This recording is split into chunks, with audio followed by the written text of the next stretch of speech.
Buen día, Humberto. Buen día a toda la audiencia. Bueno, vamos a tratar de encarar esto que dice Humberto de si es conveniente o no. Yo diría hay que analizar cada caso en particular para sacar las conclusiones de cada contribuyente. No para todos es igual. Arranquemos que los periodos comprendidos en este régimen es por 5 años y abarca del 2023 al 2027.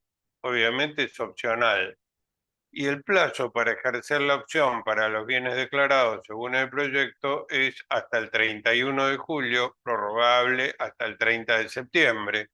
Julio está acá a la vuelta de la esquina, con lo cual no lo veo factible que ese sea el vencimiento, con lo cual es altamente probable que se prorrogue. El plazo de la opción, esta que comentamos, es para los bienes declarados, pero para los bienes que se blanqueen hay otro plazo mucho más extendido, que es hasta el 30 de abril del 25, también prorrogable, y esto tiene que ver con la fecha tope para la declaración jurada de blanqueo. ¿Cuál es la base imponible? Es para los bienes declarados en el 2023. O sea, es la de bienes personales del 2023 multiplicada por 5. Para algunos activos exentos se agrega como requisito para este cálculo que hayan estado en el patrimonio antes del 10 de diciembre del 23. O sea, si hay títulos públicos, obligaciones negociables, instrumentos financieros, fondos comunes de inversión, posteriores o desde el 10 de diciembre, eso no se los trata como exentos, sino que es un requisito que deben estar, digamos, invertidos con anterioridad. Y acá un pequeño detalle, que el proyecto que está en el Congreso de la Nación modifica varias cosas de bienes personales, con lo cual la base imponible del 2023 a los efectos de multiplicarla por 5 debe tenerse en cuenta fundamentalmente, además de estas inversiones, la deducción de la casa habitación, donde el exento pasa de 136 millones y fracción a 350 millones de pesos y el mínimo no imponible sube de 27 millones de pesos y fracción a 100 millones. O sea, para la determinación de la base imponible tenemos que tener en cuenta estas cifras. La alícuota para los bienes que se venían declarando es el 0,45%. Este 0,45 se aplica aún en el supuesto de que haya un blanqueo, porque la alícuota cambia solo para los bienes que se blanqueen. Y para los bienes entonces blanqueados, la alícuota es del 0,50, pero por 4 años y no por 5. Repito, 0,45 por 5 para los bienes que se vienen declarando y 0,50 por 4 para los bienes de blanqueo. Este sistema requiere un pago inicial del 75% sobre los bienes declarados, o sea, esto no incluye los bienes blanqueados, en una fecha que debe fijar la reglamentación y va a ser anterior al vencimiento de la declaración jurada de este régimen, y también la reglamentación puede establecer un anticipo para los bienes regularizados, que será en fecha distinta por el vencimiento del blanqueo. Hay dos declaraciones juradas, una para los bienes que se venían declarando y otra para los bienes blanqueados, y para ambos casos la fecha de vencimiento la va a fijar la reglamentación. Uno de los temas importantes de este régimen es la estabilidad fiscal hasta el 2038. ¿Por qué es importante? Porque nosotros ya estamos acostumbrados que viene uno y baja la alícuota y viene el otro y la sube, y que estaba exento está grabado y cosas por el estilo, de acuerdo a las necesidades de bolsillo de cada uno de los gobiernos. La ventaja para quienes entran en este régimen es la estabilidad fiscal. Esa estabilidad fiscal la podemos dividir en dos partes. La del 23 al 27, o sea, los 5 periodos que entran en este régimen especial, quedan con un tope de 0,25, que es lo que se pagó, con lo cual no hay posibilidad de determinar una diferencia por esos años. Y para los periodos posteriores, del 28 al 38, la alícuota que puedan fijarse en impuestos patrimoniales o reimplantación del impuesto sobre los bienes personales no puede exceder de 0,25. Y esto es interesante porque la estabilidad fiscal no es para todos los contribuyentes, sino para quienes se adhieran al REIF, y esto pasa a ser un derecho adquirido que entiendo que no puede ser modificado por ley en el futuro. En otras palabras, para quienes siguen pagando por año, en cualquier momento le pueden modificar la alícuota. Para los que se adhieran a este régimen, debe respetarse la estabilidad fiscal hasta el 2038.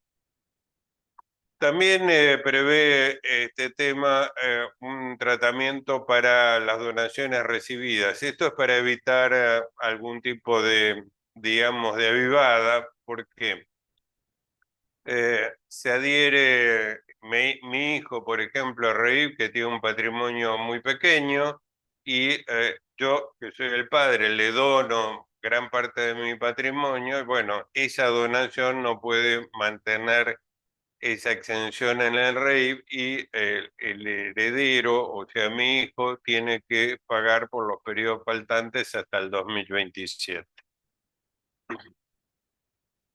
Veamos las diferentes situaciones que se pueden presentar de acuerdo a las alícuotas vigentes.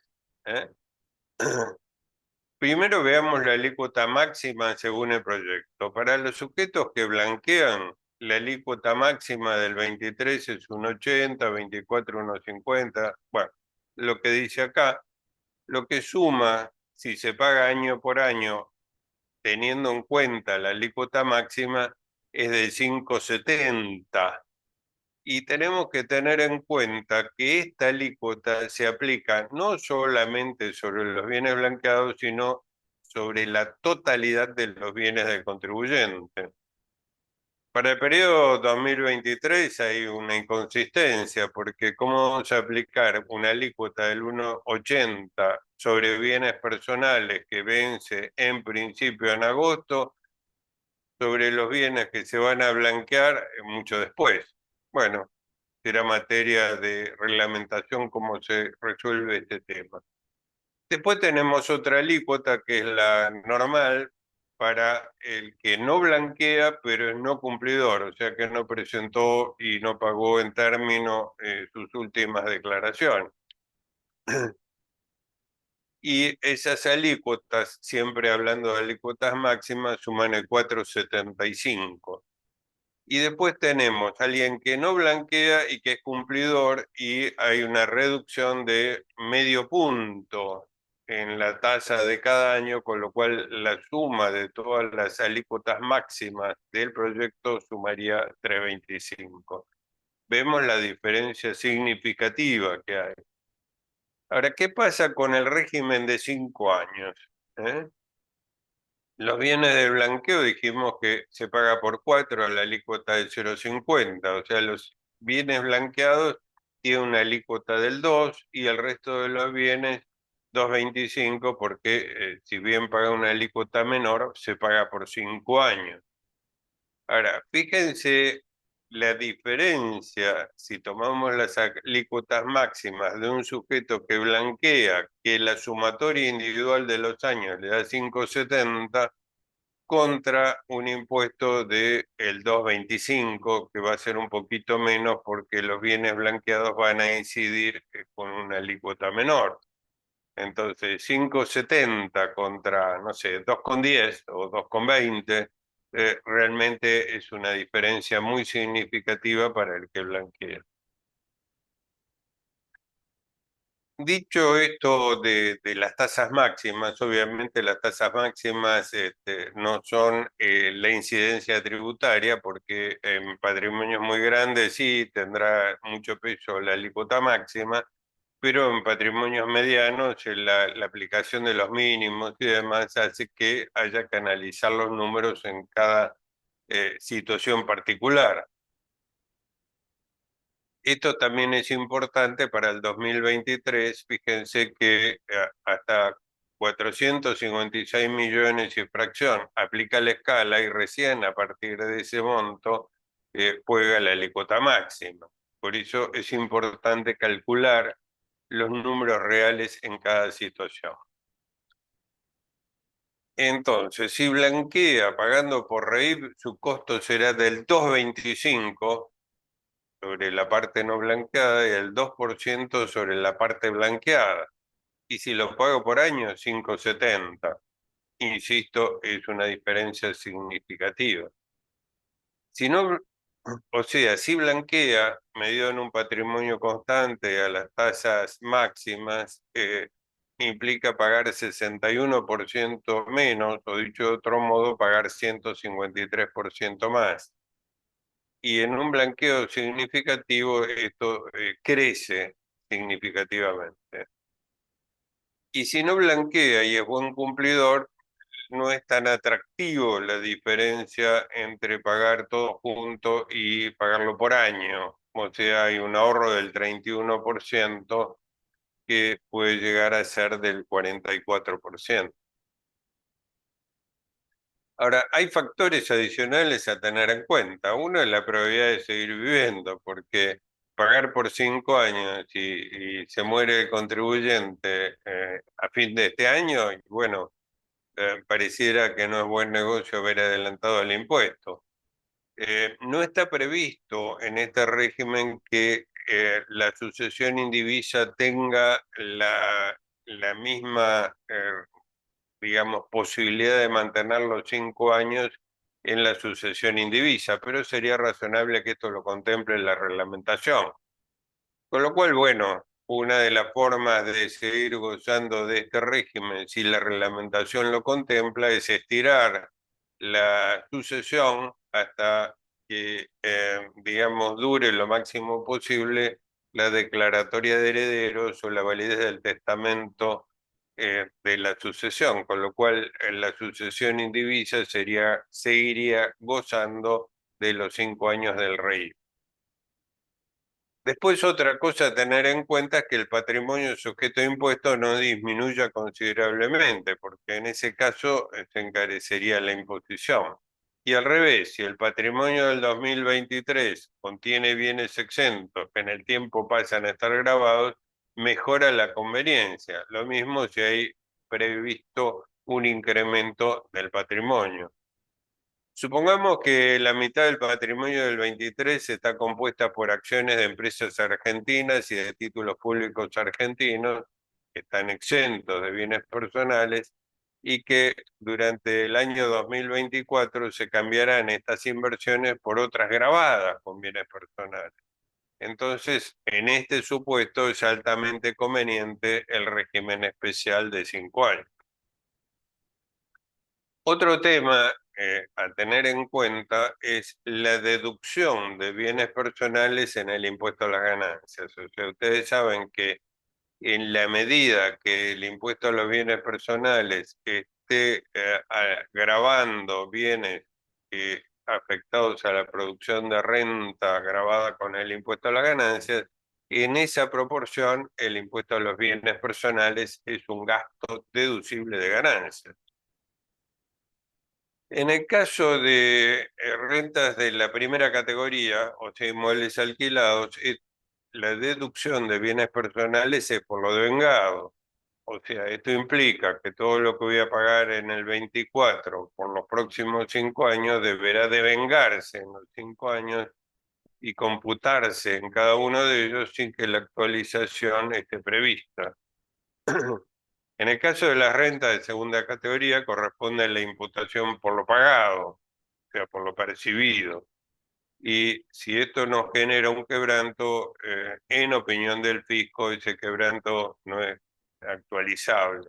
Opinión que no comparto por cuanto la letra de la ley es clara y permite su actualización.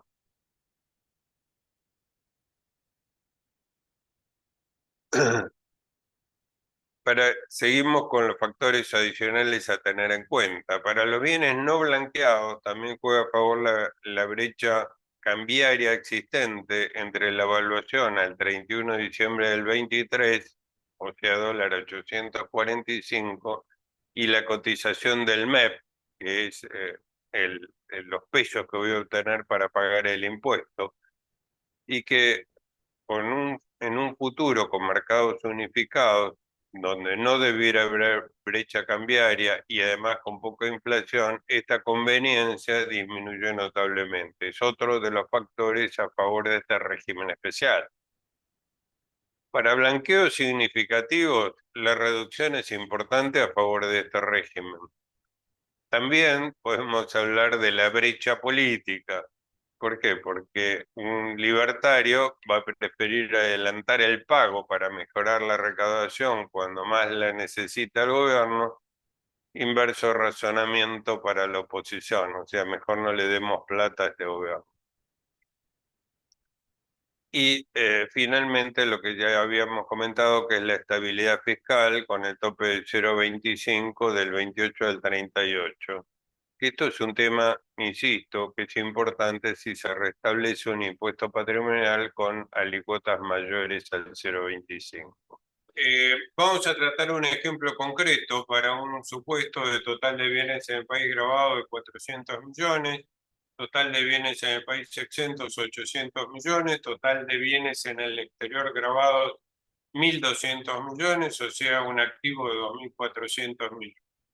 La ley vigente, sin tener en cuenta las modificaciones que se están tratando en el Congreso, nos da que para bienes en el país 400 millones menos el mínimo no imponible de 27 millones y fracción, nos da un impuesto determinado de 4.344.000 y pico, para los bienes del exterior 27 millones, o sea que si nada cambia, para bienes personales de este ejemplo, el impuesto total por el año 23 es de 31.344.000. ¿Qué pasa si para estos mismos números lo hacemos para un contribuyente cumplidor, de acuerdo a lo que establece el proyecto? En primer lugar, el total de bienes en el país grabado en este ejemplo incluye el mínimo de casa habitación por el importe viejo de 136 millones y fracción, y para el ejemplo aumenta esta deducción de casa habitación no a 350 millones porque la evaluación del contribuyente es menor, pero la incidencia del nuevo valor de casa habitación para este contribuyente, incluyendo la presunción del 5% de bienes del hogar, hace que estos 400 millones bajen a 350, que el mínimo no imponible de 27 millones y fracción pase a 100 millones, con lo cual baja la base imponible. Y el impuesto, con la reducción de alícuota del 0,50, pasa a 13 millones y fracción.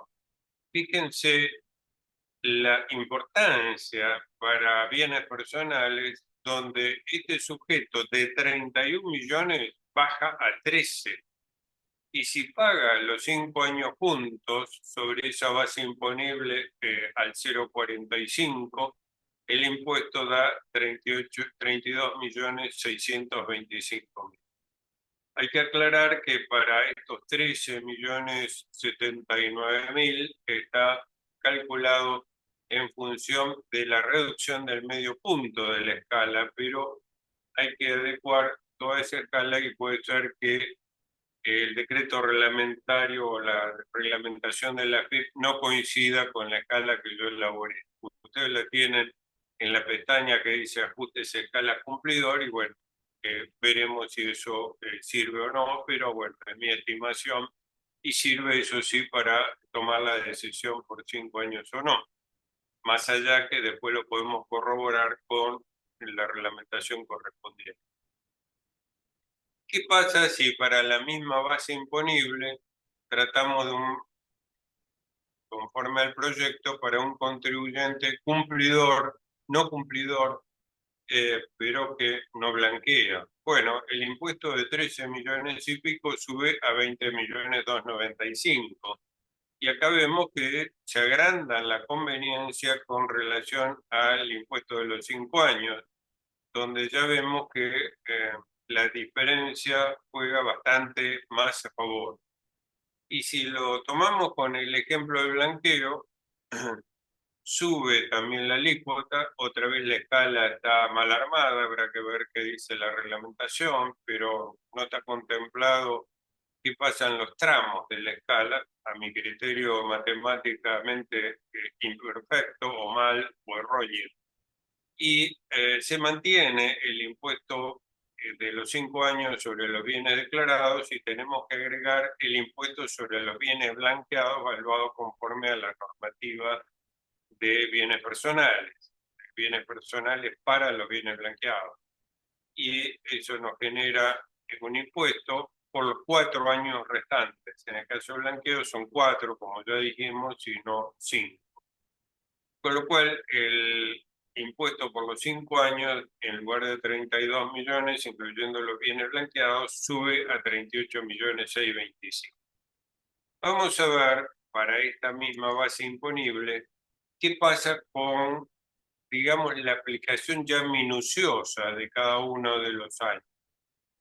Para el contribuyente cumplidor, si calculamos el impuesto siempre sobre los mismos bienes que habíamos visto en el ejemplo anterior, pero ya calculado año por año, por supuesto partiendo de un patrimonio constante, como que no hubiera inflación y demás, a moneda constante pagar el impuesto del año 23, 24, 25, 26 y 27 para contribuyente cumplidor nos da un total de 45 millones y fracción, que habíamos visto que si lo paga todo junto, 32 millones 625, con lo cual hay un ahorro de 12 millones o del 28,01%. Si hacemos esta misma cuenta para un contribuyente no cumplidor, o sea que no tiene la reducción de 0,50 en cada uno de los años, aumenta bastante lo que tendría que pagar por año, y en vez de 45 millones 316 nos da 66 millones 964. Con lo cual, al mantenerse el de 5 años en el mismo importe, acá tenemos un ahorro bastante más significativo, porque tenemos 51%, o si quieren estamos pagando la mitad, o si lo pagamos por año pagamos el doble, 105,25.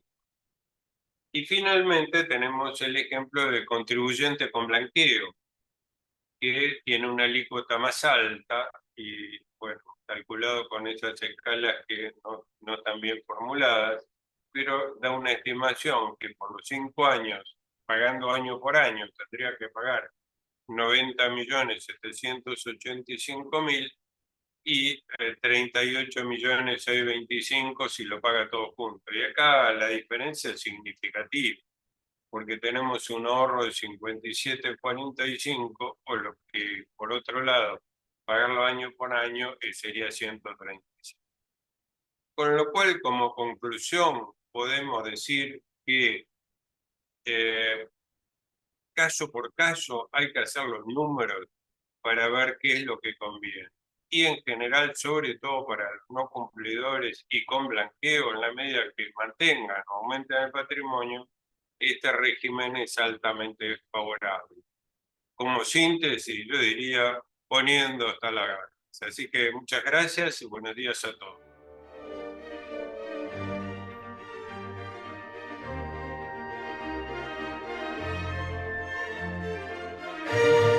Bueno, tengo varias preguntas. La primera es de Linda, que pregunta: del REIB hay que sacar los bienes exentos adquiridos después del 10/12 del 23. Bueno, no todos los bienes exentos, sino los que enumera el proyecto de ley, fundamentalmente títulos públicos, obligaciones negociables, instrumentos financieros, fondos comunes de inversión.